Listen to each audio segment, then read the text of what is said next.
Professeur Gilles Pialot, bonjour. Bonjour Jean-Jacques. Merci d'être avec nous, chef du service des maladies infectieuses de l'hôpital Tenon à Paris. Nous faisons le point régulièrement. Vous êtes mon invité régulièrement. Nous faisons le point et ce matin, j'ai envie de vous poser une première question d'une manière un peu ironique. Est-ce que le Covid est toujours là ? Le Covid est toujours là. Et vous avez vu, il y a une décrue assez spectaculaire qui concerne tous les pays européens. C'est une particularité, quels que soient d'ailleurs finalement les moyens pour y arriver. Il est toujours là, oui, c'est une décrue, mais c'est pas la marée basse. C'est-à-dire que pour donner des chiffres à Tenon, j'ai encore la moitié de mon service qui est occupé. C'est le dernier service de l'hôpital. Ça a beaucoup décru. Mais on a encore donc en permanence autour de 13 malades en hospitalisation. Et en réanimation, sur 20 lits, il y en a encore 12 consacrés. Donc on n'est pas du tout encore dans la situation où on était par exemple en juillet dernier, où on avait quasiment 0 patient qui rentrait. Si je vous pose cette question ainsi, c'est parce que beaucoup auraient peut-être oublié que le Covid existe. Vous ne le sentez pas? Vous n'avez pas cette sensation-là, cette impression-là? Nous les soignants, on a appris des vagues successives. Et là, pour l'instant, je sais que tout le monde est focalisé sur l'été, sur les plages, sur les glaciers, on va en parler, etc. Nous, on est plutôt focalisé sur l'automne. Et effectivement, parce que là, vous me posez la question sur les malades, mais il faut parler des soignants. Les soignants sont épuisés par ces 3 vagues.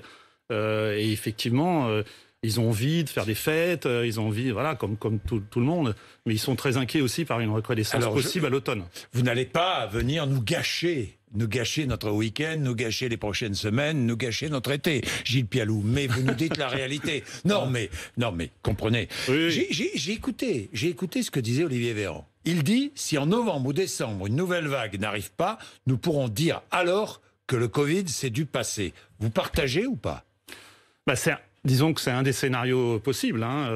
Et il a raison de dire que ce qui est important de voir, c'est ce qui va se passer à l'automne et qu'on n'ait pas un été qui ressemble à l'été 2020, c'est-à-dire un été d'insouciance, de liberté totale. Mais on l'a déjà, non?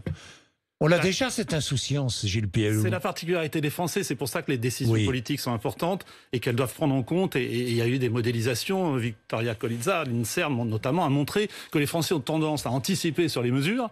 C'est-à-dire que si vous leur dites on va enlever le masque au mois de juillet, on sait très bien qu'ils vont commencer à l'enlever dès le 15 juin. C'est la nature française qui est comme ça. Donc premièrement, les Français ont tendance à anticiper les mesures et puis ils ont tendance à les dépasser. C'est-à-dire à faire plus que ce qui est dit. Donc il faut tenir compte aussi de ça.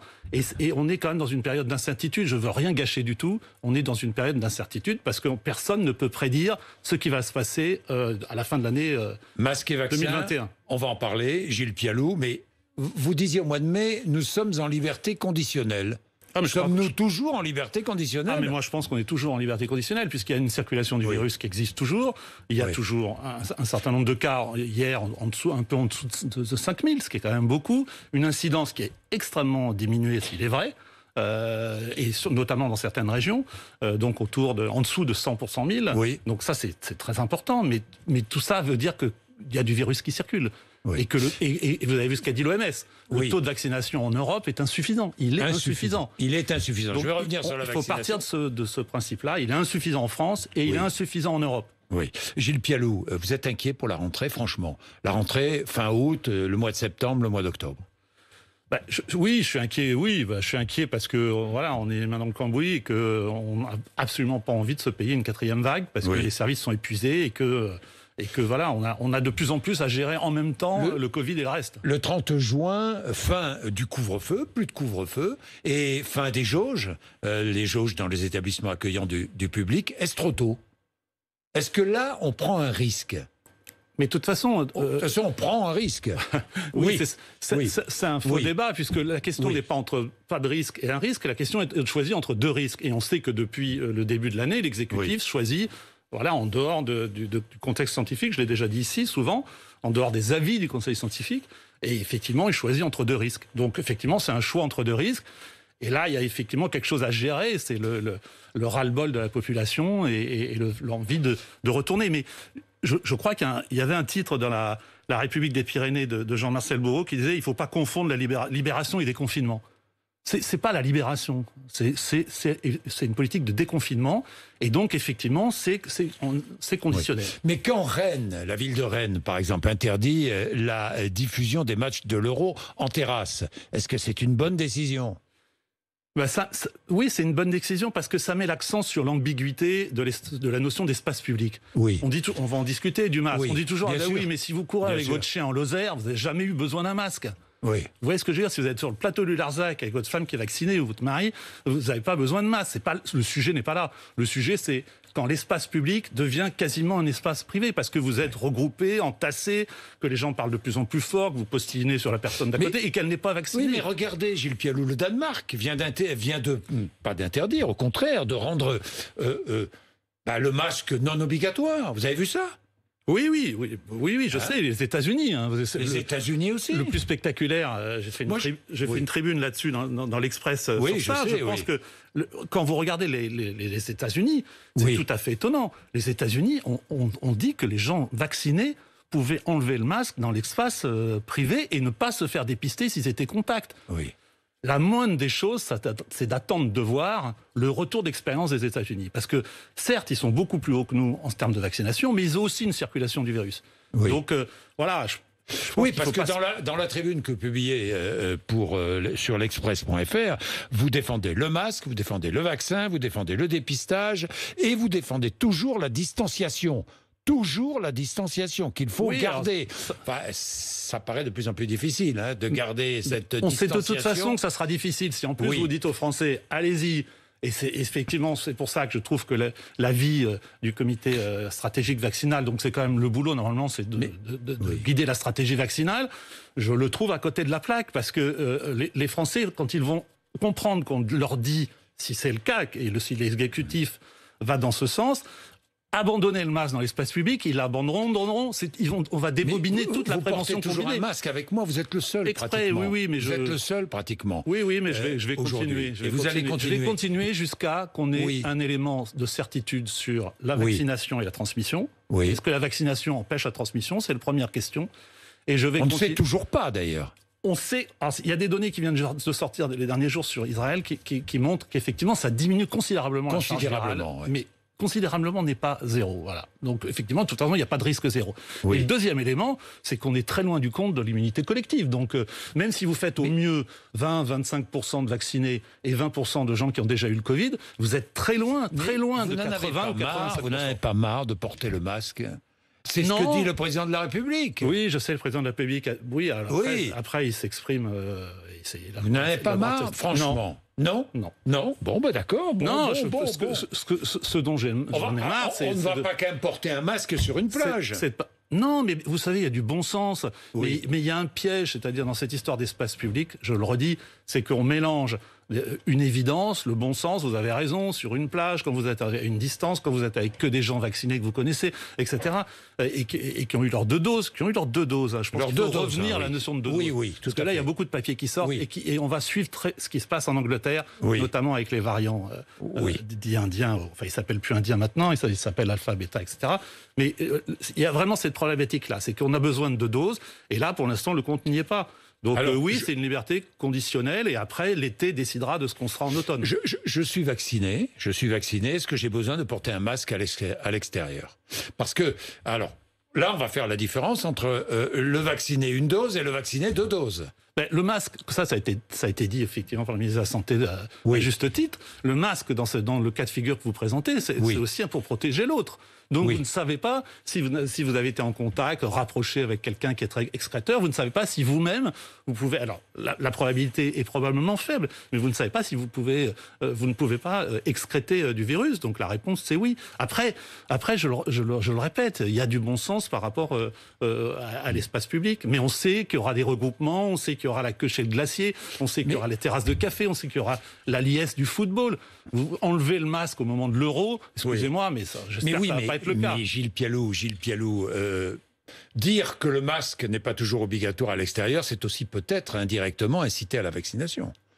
Comprenez ? Mais ça, je pense que c'est une ambiguïté. Non, c'est pas ça, c'est que ça repose sur rien. Sur rien. Il n'y a pas une étude au monde, c'est ça que je trouve critiquable dans la vie des experts, qui en plus, j'ai des amis dans ce comité stratégique vaccinal, c'est qu'il n'y a aucune étude au monde qui dit que les gens vont aller se faire vacciner pour avoir le droit d'enlever le masque.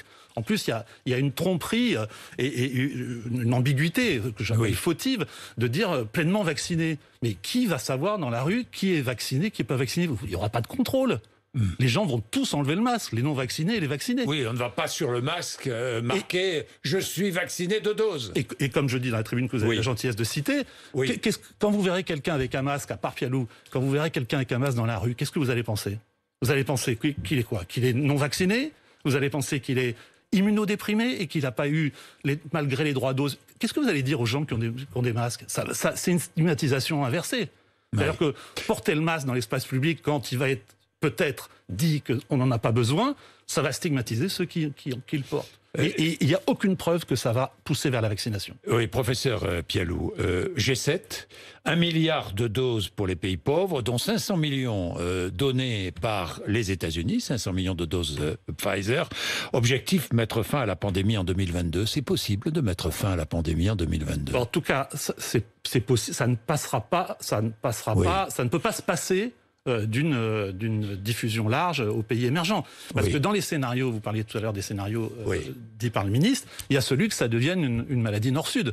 C'est-à-dire que finalement, ce soit une maladie d'importation des pays qui n'ont pas accès au vaccin. Donc évidemment, tout le monde appelle ça de ses voeux, et c'est une très bonne nouvelle, ce milliard de doses. Une très bonne nouvelle. La vaccination, parlons-en, elle ralentit en France. Semble-t-il. Alors voilà, ça semble-t-il. C'est un autre élément. Il y a des doses qui ne trouveraient pas preneur. Oui. On est à 30 millions, on va être à 30 millions ce week-end d'adultes vaccinés première dose.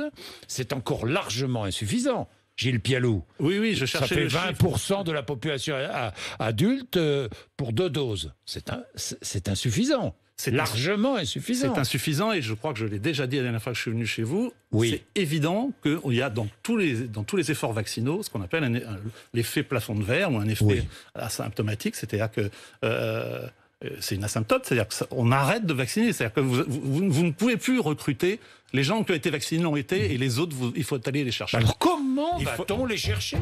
Gilles Pialou, vaccination obligatoire? Pour une fois, je suis plutôt assez d'accord avec l'épidémiologiste qui murmure à l'oreille du président de la République, Martin Blachier. Je pense qu'on ne pourra pas se passer d'une obligation vaccinale. Alors franchement, on ne pourra pas. On n'y arrivera pas à atteindre. C'est indispensable, l'obligation vaccinale. Moi, je pense qu'on ne pourra pas s'en passer, parce qu'il faut atteindre les plus exposants, les personnes qui sont les plus exposantes. Il faut vacciner les soignants. On est à 50% du personnel non médical. Ça marche très bien chez les médecins. 50% seulement. C'est insuffisant. C'est pas normal qu'on ait 50% des infirmières, des aides-soignants, etc., qui soient vaccinés. Donc, et puis, il y a des métiers qui sont très exposés aussi. Métiers très exposés, les métiers de sécurité, les transporteurs. Et je pense qu'on aura besoin d'obligations vaccinales, et peut-être aussi pour faire le plein des plus de 70 ans, parce que là aussi, on est dans un effet plafond. Oui, Gilles Pialou, je ne sais pas si vous avez vu sur Instagram des posts, des attestations, sont postées des images, des attestations de vaccination. C'est un peu un trophée. C'est-à-dire qu'on est vacciné une dose, on se dit, on est tranquille, on s'embrasse, on va faire la fête avec les amis, et on n'est vacciné qu'une dose. D'abord, vacciner une dose, il faut rappeler qu'on n'est pas protégé particulièrement, un peu plus. Bien sûr. Mais pas beaucoup plus. Ça diminue considérablement la probabilité d'avoir des formes graves et sévères de la maladie, une dose, mais ça ne suffit pas à assurer un niveau de protection individuel et collectif. Et puis, c'est une erreur aussi, parce que votre vaccination, elle vous protège vous, mais l'important, c'est l'immunité collective, c'est-à-dire le nombre de personnes qui en même temps vont être vaccinées. Et oui, et c'est ça, on revient à ce qu'on a dit tout à l'heure. Soulagement, relâchement après la première dose. Ça, tout le monde l'a constaté. Tout le monde l'a constaté, tout le monde l'a entendu. Mais vous avez vu qu'il y a eu beaucoup de tribunes pour dire, on appelle ça le syndrome du vacciné. Vacciner, c'est 2 doses, voilà. Est-ce qu'en réanimation, attenons, il y a des personnes qui sont en réanimation et qui ont reçu leur première dose? La réponse est oui. Oui, bien sûr. Mais c'est assez courant, hein. Notamment juste après la première dose, parce qu'il y a l'effet première dose, et puis il y a l'effet qu'il faut un certain délai. C'est-à-dire qu'après une première dose, pendant les 10 jours, il faut le temps que les anticorps montent, etc. Alors, j'ai une autre question. Pourquoi est-ce qu'on ne raccourcit pas les délais entre 2 doses? Les Anglais ont commis peut-être l'erreur de rallonger, vraiment de rallonger les délais entre les 2 doses. Pourquoi est-ce que nous, maintenant, compte tenu du fait qu'il y a des places libres, pourquoi est-ce qu'on ne raccourcit pas les délais entre les 2 doses? Il faut que ça soit sous-tendu par des données scientifiques. Par exemple, pour les vaccins, on en parle moins, mais pour les vaccins type adénovirus, AstraZeneca, Johnson, etc. Enfin, Johnson, c'est une seule injection, mais AstraZeneca, on sait très bien que le délai correspond à l'importance de la réponse immunitaire. Donc, il faut que les données scientifiques regardez Jean soient validées. Castex, cas contact, oui, alors qu'il avait une dose. Vacciné une dose, AstraZeneca, oui. Cas contact. Enfin, c'est pas le fait qu'il soit par AstraZeneca, c'est le fait qu'il y ait une dose. Oui, qu'il y ait une dose. Donc une seule dose protège mal contre le Covid, pour nous résumer. Disons que c'est 2 doses qu'il faut pour être protégé. Bien. Est-ce que vacciné, je peux être infecté? Oui. La réponse, c'est oui. Parce même 2 doses, même 2 doses. Oui, alors après, on n'a pas toutes les réponses actuellement, ça a été dit par d'autres intervenants à ce micro, on n'a pas toutes les réponses encore sur ce qu'on appelle le corrélat de protection, c'est-à-dire quelle est la quantité de virus qui fait qu'à bout d'un moment, c'est tellement bas que vous ne transmettez plus. On va avoir ces données. Mais là, les données sont rassurantes au sens où ça diminue, comme je l'ai dit, la charge virale chez la personne vaccinée d'un facteur entre 3 et 5, donc c'est un facteur tout à fait important. La vaccination des 12 ans et plus, avec Pfizer, autorisé en France. J'ai vu que Moderna a demandé la même autorisation aux États-Unis. Une décision précipitée, dit le Comité consultatif national d'éthique. Est-ce que vous pensez que c'est une décision qui a été précipitée? Je crois que le Comité consultatif national d'éthique est complètement dans son rôle. C'est-à-dire qu'on a dans cette précipitation, et on a laissé la science se confronter avec la politique. Mais dans cette crise, il y avait plein d'intervenants qui auraient dû être là, notamment l'éthique, notamment les philosophies des sciences. Enfin, je pense que s'il fallait refaire le scénario, il faudrait faire rentrer un peu de ces spécialistes là-dedans. Et l'éthique, précisément, et cet avis du comité d'éthique, il est très bien fait. Qu'est-ce qu'il dit en gros? Il dit, on n'a pas beaucoup de données quand même sur la tolérance, c'est vrai, chez cette tranche de 12-18 ans. Et surtout, il dit aussi le problème du consentement. C'est quoi le consentement d'un enfant de 13 ans à la vaccin? C'est le consentement de ses parents. Oui. Donc par définition, il y a un biais. Et puis surtout, un point qui est central, et que je trouve très important, ce n'est pas 12-18 ans à supporter, alors qu'ils ont peu de risques individuels, donc c'est un intérêt collectif, cette vaccination, ce n'est pas aux 12-18 ans, c'est ce que dit l'avis du comité d'éthique, à supporter l'insuffisance de la politique européenne de vaccination. Vous me comprenez, ça? Non seulement l'insuffisance, à rattraper l'immunité collective. Gilles Pialou, non seulement l'insuffisance de la politique vaccinale au niveau européen, mais aussi l'irresponsabilité des adultes